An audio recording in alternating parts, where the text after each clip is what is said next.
প্রথমবারের মতো মনুষ্যবিহীন যুদ্ধবিমান থেকে ক্ষেপণাস্ত্র পরীক্ষা চালিয়ে সফল হয়েছে মুসলিম একটি দেশ। বিশ্বের আর কোনো মনুষ্যবিহীন যুদ্ধবিমান এখনও এ ধরনের সক্ষমতা দেখাতে পারেনি। ফলে আকাশ প্রতিরক্ষা ব্যবস্থায় এক ঐতিহাসিক অর্জন করেছে দেশটি। শত্রুকে ঘায়েল করতে ভয়ঙ্কর সে যুদ্ধবিমান নিয়ে বিস্তারিত জানাচ্ছেন শেখ ফরিদ। মানববিহীন যুদ্ধবিমানের সফল পরীক্ষা চালিয়েছে নেটোর সদস্যভুক্ত দেশ তুরস্ক। এর মধ্য দিয়ে ফাইটার জেট প্রযুক্তিতে নতুন মাইলফলক যোগ হয়েছে, এমন তথ্য জানিয়েছে তুরস্কের বৃহৎ ড্রোন নির্মাতা প্রতিষ্ঠান বাইকার। তুরস্কের এই মানববিহীন যুদ্ধবিমানের নাম বাইরাক্টার কিজিলেলমা। তুরস্কের বৃহৎ ড্রোন নির্মাতা প্রতিষ্ঠানটি জানায়, কিজিলেলমা সফলভাবে আকাশ থেকে আকাশে নিক্ষেপযোগ্য ক্ষেপণাস্ত্র ছুড়ে জেট ইঞ্জিন চালিত একটি চলন্ত লক্ষ্যবস্তুকে আঘাত করেছে। বিশ্বের প্রথম মানববিহীন যুদ্ধবিমান হিসেবে কিজিলেলমা এই সক্ষমতা প্রদর্শন করে ইতিহাস রচনা করেছে। লক্ষ্য শনাক্ত ও অনুসরণে ব্যবহার করা হয়েছে তুরস্কের নিজস্ব প্রযুক্তিতে নির্মিত Murad active electronically scanned array radar, যা তৈরি করেছে দেশটির প্রতিরক্ষা প্রযুক্তি প্রতিষ্ঠান আসেলসান। নতুন বাংলাদেশ গড়তে এলো জুলফিকার স্টিল।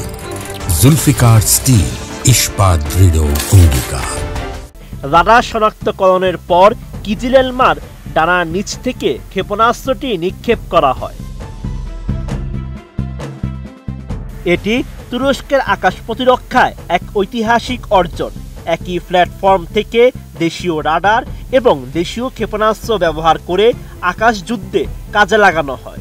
পরীক্ষায় তুরস্কের মেরজিপন বিমান ঘাঁটি থেকে কিজিলেলমার সঙ্গে 5টি F-16 যুদ্ধবিমান অংশ নেয়। ফলে ভবিষ্যতে মানুষবাহী ও মনুষ্যবিহীন উভয় ধরনের বিমানের যৌথ আকাশ যুদ্ধ কেমন হতে পারে তা দেখানো হয়। বর্তমান বিশ্বে বাইকারের ড্রোন উৎপাদন প্রযুক্তির সবচেয়ে বড় সফলতার অংশ এই কিজিলেলমা। এই যুদ্ধ বিমানটি রাডারে কম ধরা পড়ে এবং উন্নত সেন্সর ব্যবস্থার মাধ্যমে দূর থেকে শত্রু বিমান শনাক্ত করতে সক্ষম। এতে মুরাদ রাডার ছাড়াও টয়গান টার্গেটিং সিস্টেম সহ বহু দেশীয় প্রযুক্তি যুক্ত করা হয়েছে। প্রতিরক্ষা বিশেষজ্ঞদের মতে এটি তুর্কির আকাশযুদ্ধ সক্ষমতার নতুন দিগন্ত খুলে দিয়েছে। একই সঙ্গে ভয়ঙ্কর এই যুদ্ধ বিমানটি আঞ্চলিক শক্তির ভারসাম্যে গুরুত্বপূর্ণ প্রভাব ফেলতে পারে। এর আগে কিজিলেলমা ভূমিভিত্তিক লক্ষ্যবস্তুতে আঘাত আনার সক্ষমতা দেখিয়েছে। এবার আকাশ থেকে আকাশেও সফল হওয়ায় এটি আকাশ যুদ্ধে আরও গুরুত্বপূর্ণ হয়ে উঠেছে। Sheikh Farid, ATN news.